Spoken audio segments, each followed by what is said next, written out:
मेरे अजीज़ अहमद अस्सलाम वालेकुम। मेरा नाम उमर अरशद और आज हम जिस गाड़ी का तज्ज़िया लेके आए हैं 1998 मॉडल की निसान सनी है।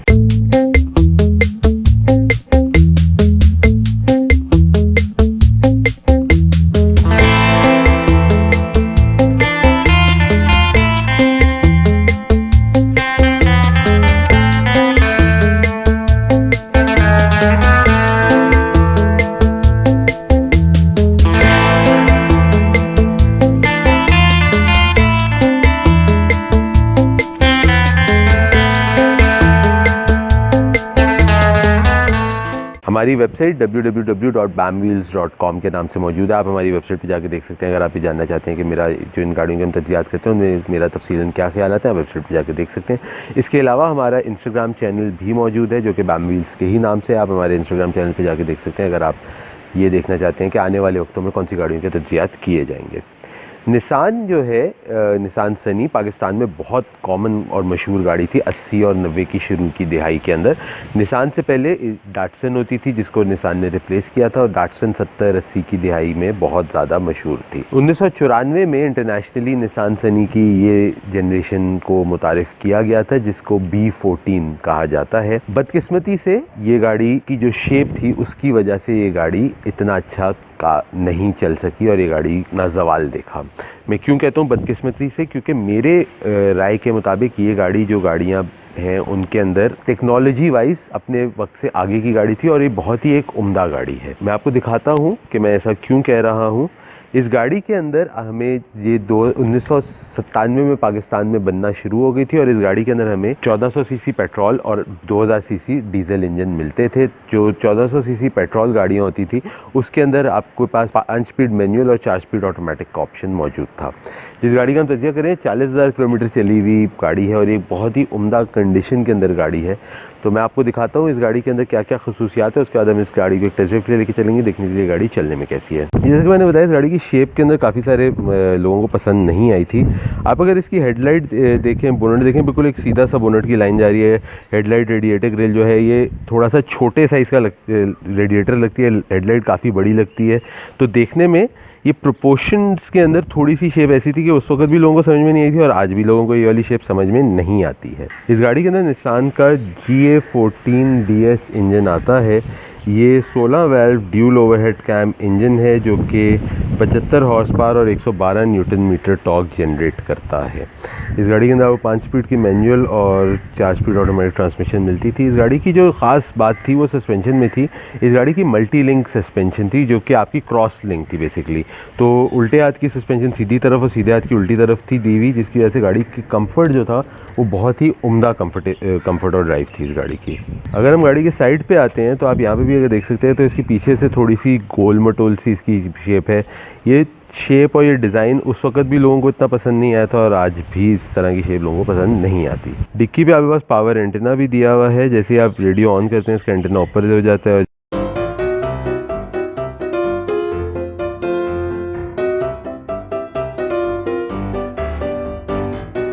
जैसे आप रेडियो को बंद करते हैं एंटेना खुद ही नीचे चला जाता है।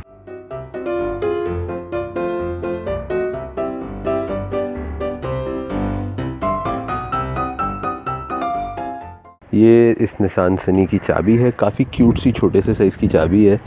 मतलब मेरे पास एक साइकिल लॉक है उसकी चाबी भी इसी तरह की दिखती है। जब हम गाड़ी के अंदर आते हैं तो आपको यहाँ पे इसका दरवाजे में फैब्रिक दिया हुआ है जिसके साथ आपको यहाँ पे power window control, door lock, और ये डोर लॉक है और ये पावर विंडो के लॉक्स हैं। यहाँ पे आपका बोनट खोलने का बटन दिया हुआ है। ये फैब्रिक अगर आप देखें तो ये सेम फैब्रिक है यहाँ पे भी और गाड़ी के सीटों पे भी सेम फैब्रिक दिया हुआ है।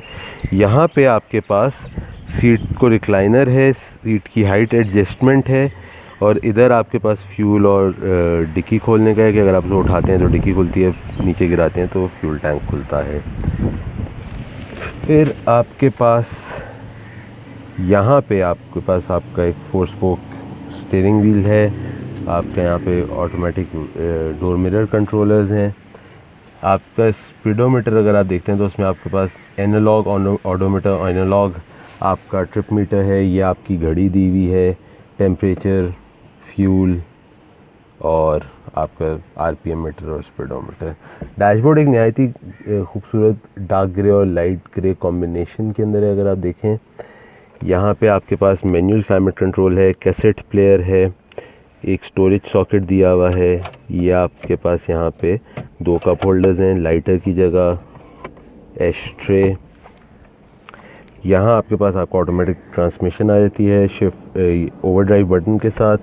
यहाँ पे आपके पास आपकी हैंड ब्रेक आ जाती है, side centre armrest with storage console. यहाँ पे आप देखें तो आपके पास डैशबोर्ड है और यहाँ पे छत पे अगर आप आ जाते हैं तो आपका एक वैनिटी मिरर ज़रूर दिया हुआ है जो कि इस तरह वेलक्रो के साथ लगा हुआ है। इस तरफ आपके पास कोई वैनिटी मिरर नहीं आता। अब मैं गाड़ी में पीछे बैठा हुआ हूँ।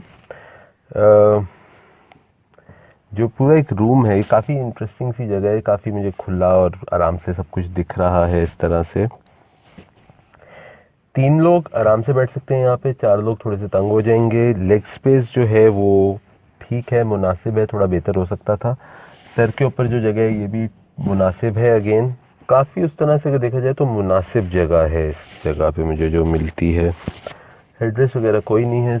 हम गाड़ी के पीछे आते हैं तो पीछे भी गाड़ी का उसी तरह जिस तरह से फ्रंट और साइड है, जो शेप है वो थोड़ी सी मतलब लोगों को नॉर्मली समझ में ना आने वाली शेप थी।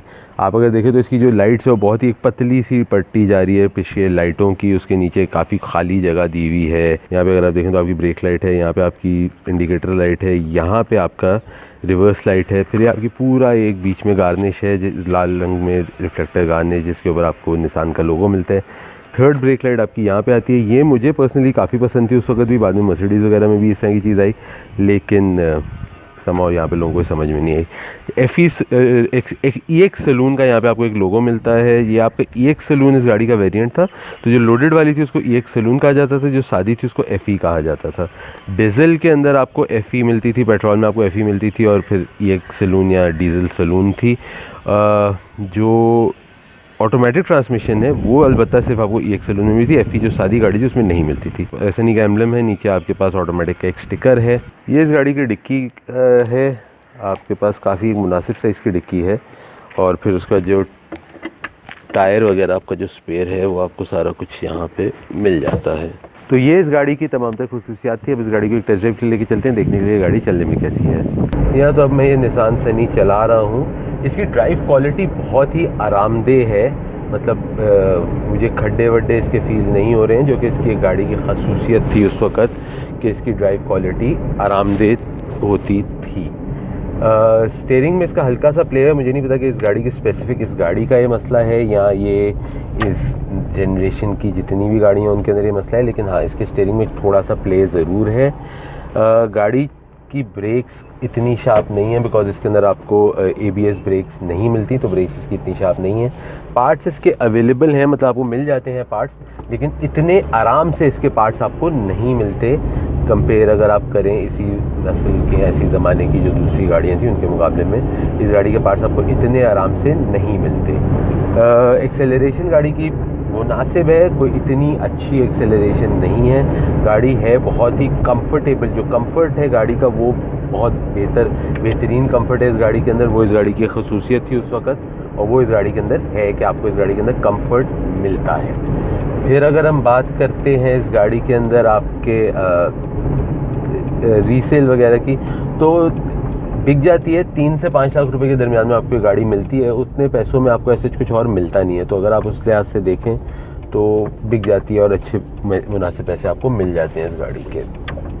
अच्छा, फिर हम बात करते हैं इसकी विजिबिलिटी में। तो विजिबिलिटी भी काफ़ी अच्छी विजिबिलिटी है, मतलब हर तरफ मुझे आराम से दिख रहा है। ब्रेक्स अलबत्ता इतनी सॉलिड ब्रेक्स नहीं है क्योंकि ABS ब्रेक्स इसके अंदर नहीं मौजूद, तो जो उस ज़माने की जिस तरह से ब्रेक्स होती थी उसी तरह से ब्रेक्स इस गाड़ी की चलते हैं। ये हमारा तजिया था इस निसान सनी का। अपनी राय से आगाह करने के लिए आपको तजिया कैसा लगा कमेंट्स में ज़रूर बताइएगा। अपना और अपने घर वालों का ख्याल रखिएगा। अगली दफ़ा तक के लिए अल्लाह हाफ़िज़।